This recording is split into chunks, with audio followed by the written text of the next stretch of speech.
This video will change your life if it doesn't get me totally banned first. But first, for those of you who don't know me, my name's Hannah and I help people to own their powers and step into the driver's seat of their own lives. And today I'm going to be helping you do that by sharing part 2 of my super vulnerable experience with pot gummies and the Ascension truths and downloads I received while on my trip, shall we say. Know that what I speak on in this video and the previous one, these are activations. Even if you can't really make sense of them, I'm told that just by kind of listening, just by sitting in the energy of this, it's going to start to wake you up and activate your innate knowing on these topics and so much more. Basically, what I'm being told is that all of this stuff that I'm talking about in part 1 and part 2 is stuff that can help aid us in ascending to the 5th dimension and even beyond and create this new earth that we're trying to create right now. That being said, if you haven't already, I'd encourage you to check out part 1. You can check it out above. And for those of you who haven't seen part 1 yet or don't want to check it out right now, the quick recap is I have never worked with substances before or any kind of drug whatsoever. And I took a couple of pot gummies. I OD'd on said pot gummies. And then I had this very intense experience where my soul almost completely detached from my body. And in layman's terms, you could say that I had a bad trip. That being said, I received hella downloads and revelations from this bad trip that I'm very grateful for. And I've been called to share them with the collective, despite my resistance in doing so, because honestly, I don't see many people talking so candidly about these things. And this video, specifically compared to the last one, I'm honestly afraid that it's going to get censored or like taken down or something because of the stuff I'm about to talk about. I will also say before we get into it, thank you everyone who commented on part 1.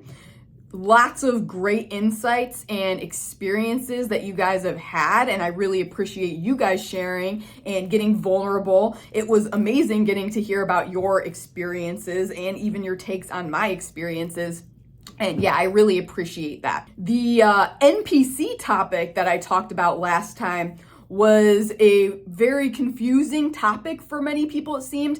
And also, a lot of people had a lot of different hypotheses on the topic, which I found very interesting. So I will be making a video in the future just on this topic of NPCs. You can keep an eye out for that. So all that being said, I've wasted enough of your time. Let's get right to it. The 6 in this video, Ascension truths that can help us create a new earth. So number 6, because in the first video, we talked about 5 Ascension truths.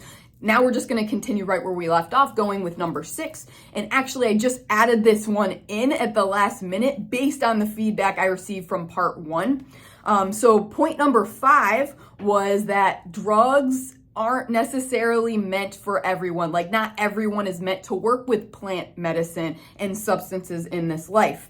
I wanted to elaborate on that. So in 6, we're going to talk about dissociation, my friends.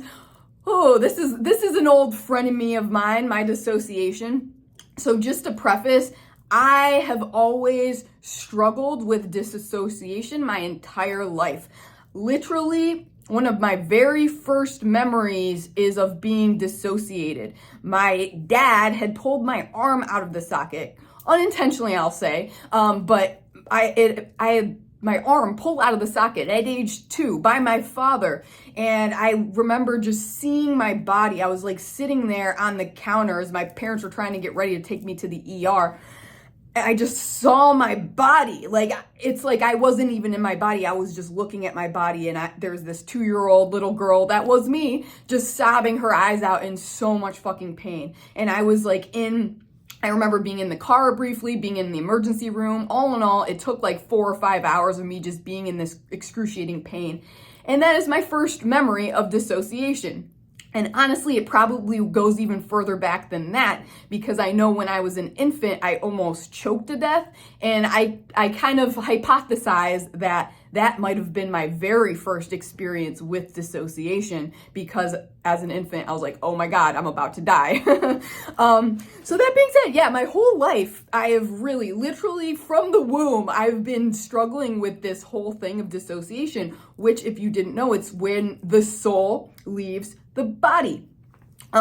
So going off of point number 5, where I said not everyone is really meant to work with plant medicines and substances in this life, I would say the most important thing you want to pay attention to there is, have you also always struggled with disassociation? That's going to be the biggest red flag, the biggest sign, I would say, that maybe you want to be a little cautious about working with any substance whatsoever. This is why I no longer use alcohol even, because even just a little bit, like a couple drinks of alcohol, I would completely black out. And what I learned is that my soul wasn't even in my body anymore, just after having a couple drinks of alcohol, because substances mess me up that bad. And it's because I've had this innate, I guess, ability, if you want to call it that, to dissociate, to disconnect my soul from my body. And when you use substances of any kind, you work with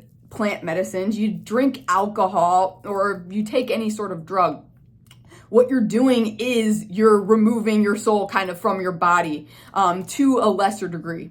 But if you are like me and you have dissociative tendencies, it's gonna just blast you out of your body, and it's gonna be hard to come back. So one thing I didn't mention in the last video, maybe, or I didn't go super into, is like, after this trip that I had, it's not like I had the trip and then, oh, Hannah's back and like it's all good. Wow, that was a bad trip. Never gonna do that again. After I came back to my body and the trip ended, I was dissociated for a solid 2 weeks plus after.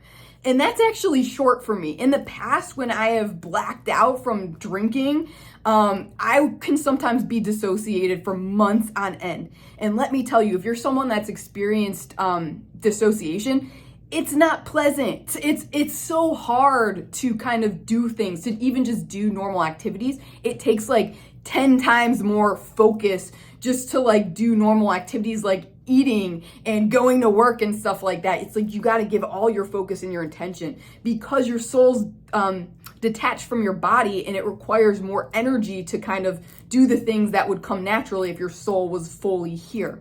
As usual, I hope that makes sense. Feel free to let me know in the comments if you got anything to say about that. And I know I have many clients that also have dissociation. So suffice to say, my point being is, like, with me using drugs, sure, I could work with plant medicines in a safer environment, not OD in the future, take like the right amount and stuff.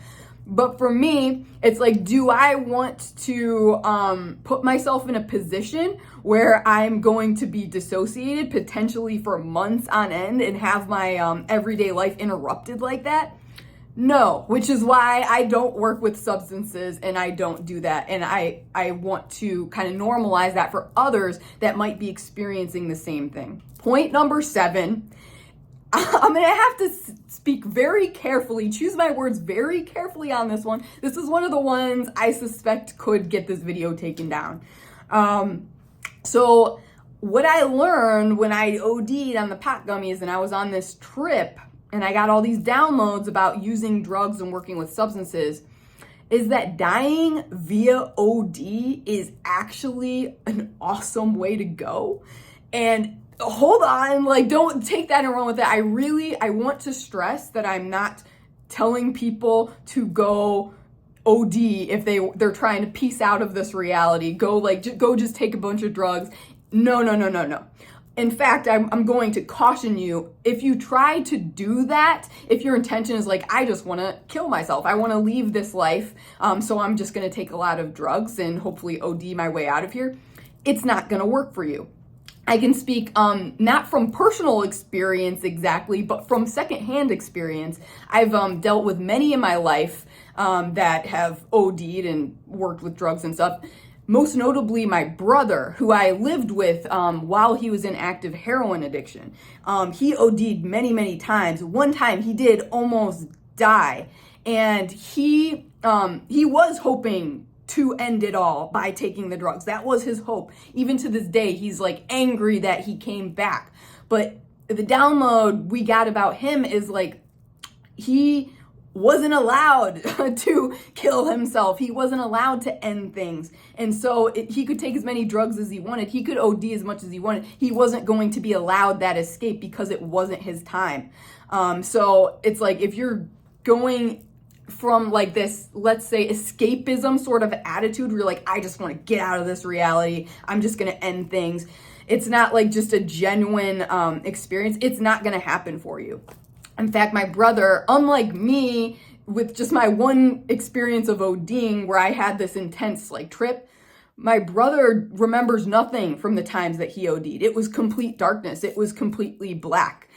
Because he wasn't open to receiving, I guess, the messages and the downloads. He was going at it from a place of escapism.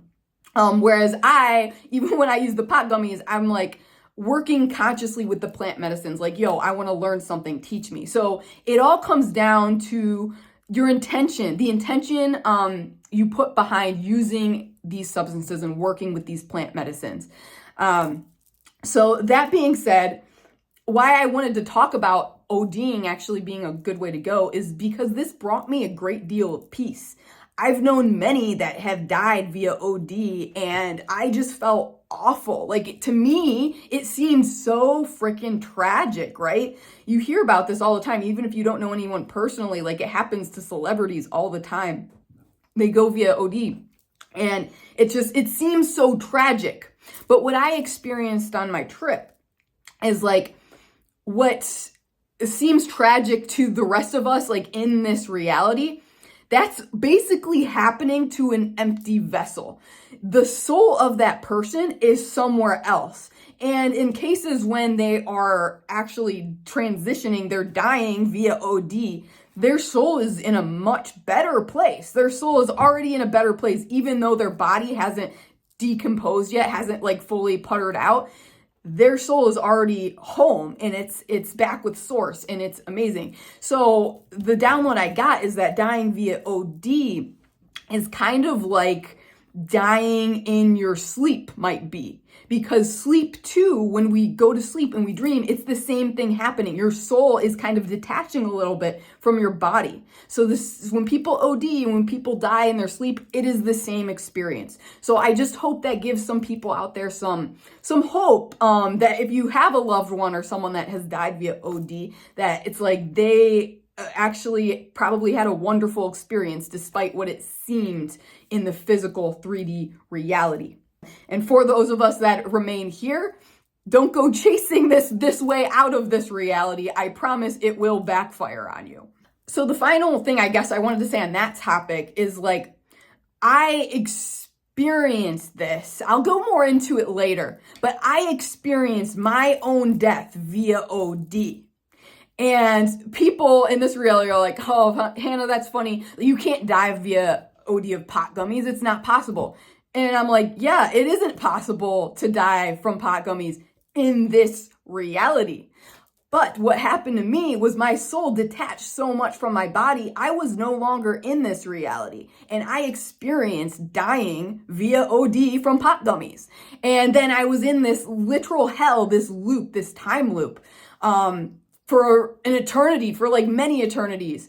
Before I made the conscious choice to come back to this reality where it is no longer possible to die from pot gummy overdose. So then I was then given a second chance. But I don't want to go say too much more about that because that's actually the point I'm going to end on. So I'm saving the best for last. You better stick around to the end of the video. This is actually where the title I Died and Went to Hell came from, and I will be talking about that last. So point number 7, purging. Emotions are more tangible than we realize. When I was on this trip, I could see and feel the emotions of others quite tangibly. They were very real. And so what happened, which I spoke on in the last video a bit, is like when about an hour into taking the gummies, I just started puking. I just started puking, and I did not stop for at least 3 hours. It might have even been 4 hours, I'm told. I wasn't really in this reality, so it's hard for me to put a gauge on it. But what I was told, I think it was a good 3 or 4 hours straight of me just puking. And what I was doing, actually, what I'm told I was doing in this reality was I was doing a massive, massive, massive purge. So this is exactly what people that do ayahuasca experience, and they even call it purging, where, you know, it's coming out both ends sometimes. And it happens usually like the first time they do it, because they're kind of clearing their energy so that the next time they take the ayahuasca, they're able to have a clear channel and work with that in a more positive way. And so my bad trip, my one trip, the whole thing was just one big purge. And I was puking for 4 hours straight because there was just that much gunk, not only in my system, but in the environments around me that needed to be purged. And I realized I am what's called a transmuter. It's a special type of light worker. I just did a video about this on TikTok. If you want to check it out, you can go to my TikTok at Hannah Azok, and my Light Bringers playlist should have that video on it. But yeah, as a transmuter, I kind of absorb the energies of my environment. It's like being a super empath. I absorb the energies of my environment, I take them into my body, and then my body transmutes them. What happened while I was in this purge phase is I was taking on all the negative energy from this environment, and I was literally puking it up and purging it that way. And it was not fun at all, let me tell you. And I had an awful experience actually with the EMTs that came to get me in the ambulance and take me away. I'll be talking about that point next. There's a little bit to say on that, but basically, in essence, the EMTs were quite rude, to be honest. They were quite rude to my friend, and they were quite rude and dismissive to me and all that I was experiencing.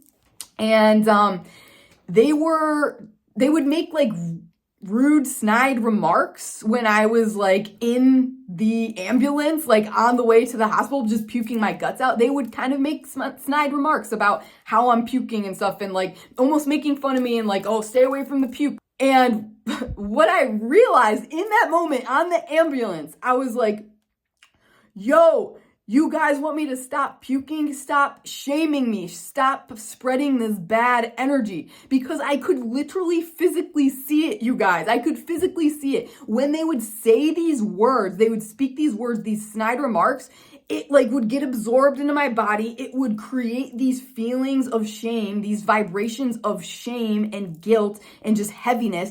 And then I would have to purge. So I was like, yo, you guys want me to stop puking? Stop talking, stop spreading bad vibes. And I literally will stop puking, because at that point I had purged all my stuff, and I realized I was like on this ambulance being taken to this hospital so I could purge things for the EMTs and for the people at the hospital. It was so trippy, shall we say. It was such an insane experience. But suffice to say, it's recognizing that the 3D works with the 4D and the 5D. This is why, like, all physical pain and physical illness, it has an energetic cause. And when it takes physical form as in your body as illness and stuff, it's because you've had enough energy in the 4D that's like compounded that it has to take physical form. It has to have weight. And it's doing that so it can be fully expressed. And if we took the time to really sit with that energy and allow it to move through us and to be fully present with it, it would pass. And this is why oftentimes when you get sick with like the flu and stuff, you are puking a lot, and you have fluids coming out of your nose and stuff like that, because it's a physical purge of that energy. And then you feel so much better, right, once you're done with that purge. Point number 8, hospitals suck. Let me say that again. Hospitals suck. I've always felt this. I do not like the energies of hospitals. I try to avoid them at all costs. The energy is very dark and heavy, but oh my gosh, friends, let me tell you, I did not realize until this most recent experience, like just how awful the situations in the hospitals really is, and how abusive almost it is. Like I experienced abuse at the hands of the people at the hospital, and I witnessed it in others, and it was not okay with me. And what I realized, the download I got is like, as we move into our ascension and into this new earth, we really need to do something about our hospital systems. It's like people go to hospitals at their most vulnerable. And as it stands now, people at the hospitals are, for the most part, very low vibe. They are not holding a space of love and light at all. It's the opposite. So it's like people go there vulnerable, like seeking love and seeking assistance, and then they're just being like torn apart by the energies of the hospitals themselves. And this isn't to point blame if you are someone that works at a hospital or you know someone that does. This is a flaw in the system, because I don't blame any of these people that mistreated me or mistreated the other patients in the hospital. I could see very clearly how it was a result of these poor people being burnt out themselves, of being forced to like work way too much and to give more of themselves than they even had to give, so that there's nothing left and they can only actually put out dark energy. So kind of the downloads I got while I was there was like, yo, if we're going to make hospitals work in the future, like we need to get people to be working much shorter shifts, for one, like probably just a couple hours on and then like a couple hours off and then a couple hours on, something like that, where people are able to recharge their energy, be in a good space. And two, another thing I wish they would have had is just like light workers, like pure beings that just go into the hospitals just to be there and lift the vibe and like share that frequency of light, because hospitals are so dark, man. They're so dark. And it's almost like an emotional support animal. You know how they take like dogs and stuff to hospitals to be with the sick patients, because dogs just naturally hold this frequency of unconditional love. I feel like we need people to do that. People whose job it isn't to like just take care of people's physical like needs in the hospital, but their emotional ones, to be an emotional support person to those in the hospital. Because oftentimes those in the hospital are very isolated and they aren't constantly able to see family and friends, or maybe they don't even have family or friends to see. And I can tell you, I had my best friend did come to see me in the hospital, as did my one cousin. And even like with them there, I just felt so isolated.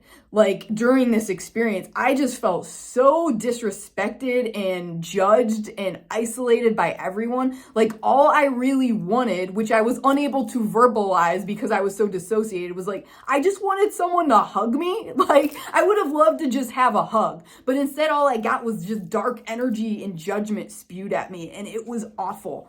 And I really understand now. My grandmother, who's in assisted living, always complains about how she's treated and stuff. And I see it, man. There's so much abuse that happens. Another situation I'll share is like, at one point after my puking had calmed down, I was just straight up abandoned at the hospital. They put me in a wheelchair and they just left me by the bathroom, and there was no staff around. And I was apparently left there for at least an hour, just totally by myself, no one around. In the other room, there was this guy like yelling. He's just screaming in pain, writhing in pain. No one went to this poor man's aid. He just like needed help and no one was helping him.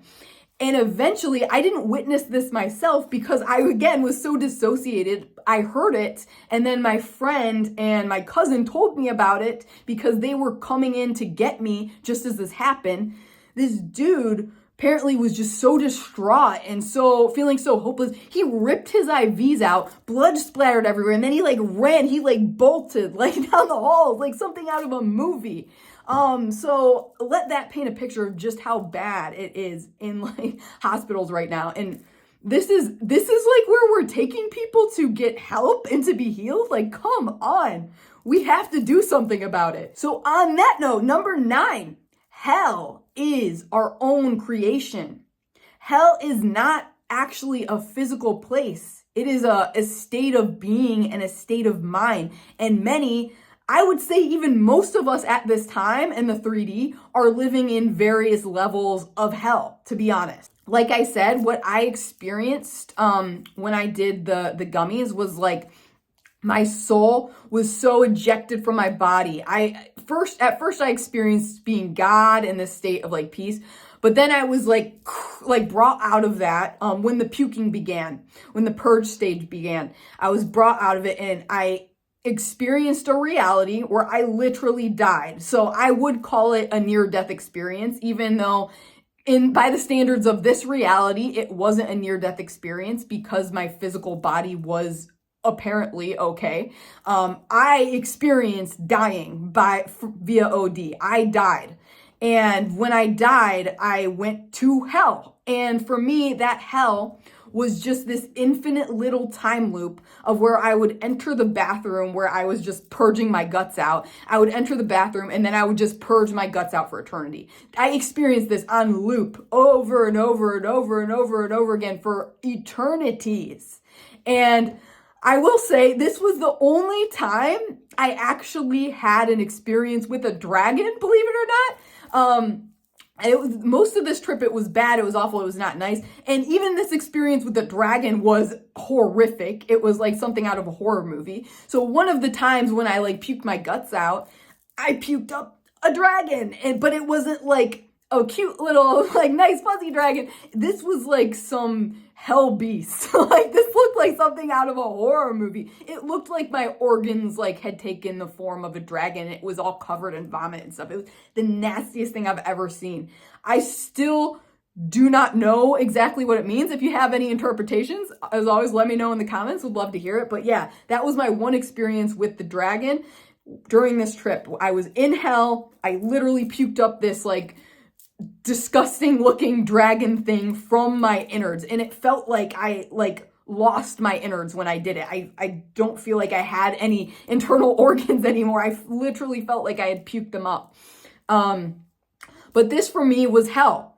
And I just experienced this over and over and over again of walking into the bathroom, of puking my guts out, feeling that pain, feeling like I'm just losing everything over and over and over again. And it hit me eventually. I was like, this is hell. I am in hell. Oh my God. And a little bit more time passed, if you even want to call it time. And then I started to think about maybe people and reasons in this reality that made me want to be back in this reality. The reality where one does not die from OD of pot gummies, right? And so I kind of like mulled that over as I was puking my guts out in hell. And I was like, okay, you know what? I choose to go back to that reality. I choose to go back to my body. I choose life. Boom. And I did. I was back in my body. I was back in this reality. I was out of hell like that, like magic. So that leads us to our final point, point number 11, which is you can always choose a better, higher reality. No matter how hopeless your situation seems, no matter how much it seems like it's never going to end, like it's impossible to get where you want to be, in that moment, I truly experienced choosing a better reality for myself and just how possible it is when we make that choice and we are all in with that choice. That's the important part. You have to be all in. You have to intend it. You have to believe it. You have to know it. And if you do, boom, you can shift out of any shitty situation. And it was like almost an allegory, I feel, because I've been saying, especially recently, how this is hell, like how I'm in hell. I've been going through a massive purge cycle where many in my life have betrayed me. I've lost friends. I've had many loved ones die. I've lost possessions and money. And it's not been a pleasant experience. And I keep saying to myself, like, this is hell. How do I get out of hell? And I believe I was given the answer in this trip. And that answer is simply choose differently, girl. Choose differently. And it's that simple. We really are that powerful. When I was on the trip and I was in hell, it felt impossible. I was like, I had to resolve myself to the fact that that was my reality, that I was just going to be stuck in this time loop, puking my guts out for eternity. And this is just how it was going to be. But as soon as I surrendered to that fact, boom, that's when I had the clarity needed to make a choice. And that choice was to come back to a reality where it was not possible to die from pot gummies and therefore go to hell and be stuck in that time loop. I still believe there is a part of me, there's a part of my soul, there's another Hannah Azak out there that is still very much in that hell, that is stuck in that time loop because time doesn't exist. But it's like a video game. As I always say, life is like a video game, right? And I could really, truly experience that. When you play video games, you can die an infinite amount of times, right? You might have to retrace your steps a little bit, but you can die and you just come right back and it's all good. And that's what I experienced. And that's the most important thing out of this massive series of 2-part videos that I wanted to share is like, you get an infinite amount of chances, okay? So even if you do mess it up and you do die, you quite literally die, you can always choose to come back and do it again. You can choose to go into a different reality where you did not die, where it was literally not possible for you to die because of circumstances. And it is, wow, like just such an empowering notion. And I really hope that sinks in. I hope that lights some spark under your ass and some revelations there. I would love to hear what your thoughts are, again, in the comments. Please let me know. So there you have it, friends. That was my experience, but stick around. I'm not done yet. Final thing I wanted to end on. Would Hannah ever do drugs again? Because I feel like in the feedback I got on like the first video, a lot of people there were people that are like, oh yeah, drugs are bad, don't do drugs. And there are other people like, oh, give them another chance and stuff like that. Very torn kind of energy. My thoughts for me specifically, again, everyone has their own truth. Would Hannah do drugs again? Never say never, my friend, never say never. That's my thoughts on the matter. I don't feel like right now or anytime soon I would ever feel like working with plant medicine or any sort of substance whatsoever. But I'm not going to say never because reality is always changing. And I'm sure at some point in my life, I will probably feel called to do that. And that will feel expansive for me. Like I said, you always got to check in with yourself. Does it feel contracting or expansive? The idea of working with substances right now for me feels very contracting. But that's not to say it won't change in the future. I'm sure it very well will, because as traumatic in many ways as this experience was for me, obviously it had a lot of good come out of it, and I'm able to share all that with you. So I regret nothing, and I have gratitude, like mad gratitude for the experience. I think in the future, I might still like to work with ayahuasca. That's on my list. But here are my boundaries with that. And this is something you can feel free to keep in mind for yourself if you're on the fence whether or not you should work with substances. Safety precaution number 1, I would set a very clear intention as to why I'm working with this plant medicine.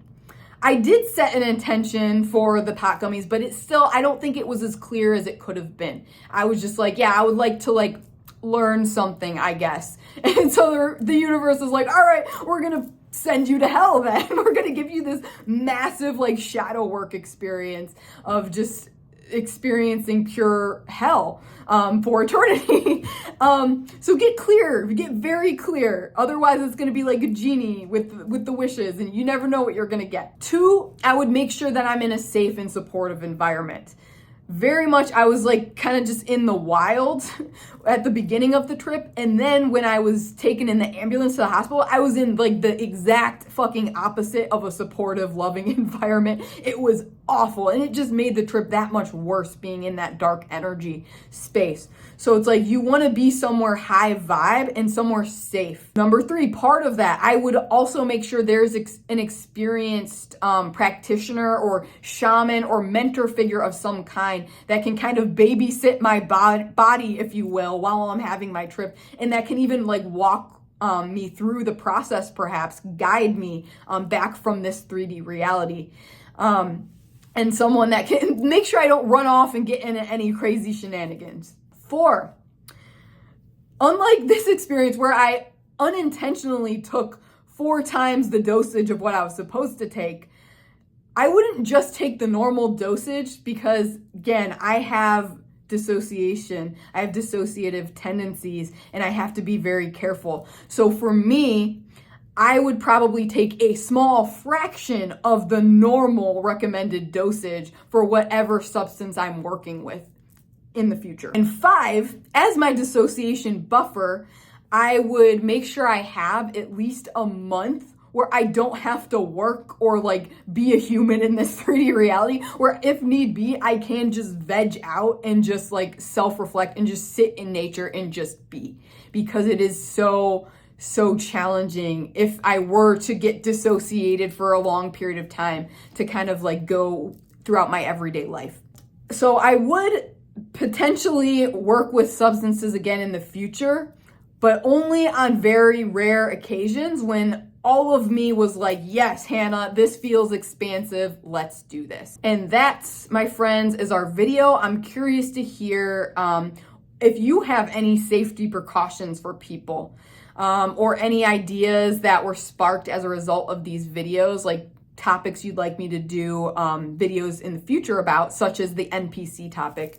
I would be happy to hear that feedback. Like I said, I'm not able to answer all the comments anymore because I get just too many. It's unsustainable for me, but I will do my best if you respond within the first 24, 48 hours to kind of read all that feedback and get back to you if possible. As always, I am sending you much love on your journey. Know that you are worth it, that you are enough, that we are doing it, baby. We are ascending, and all this shadow stuff, it's just a part of the process. So just try to relax, go with the flow, and know that you are loved. So me and the dragons love you forever.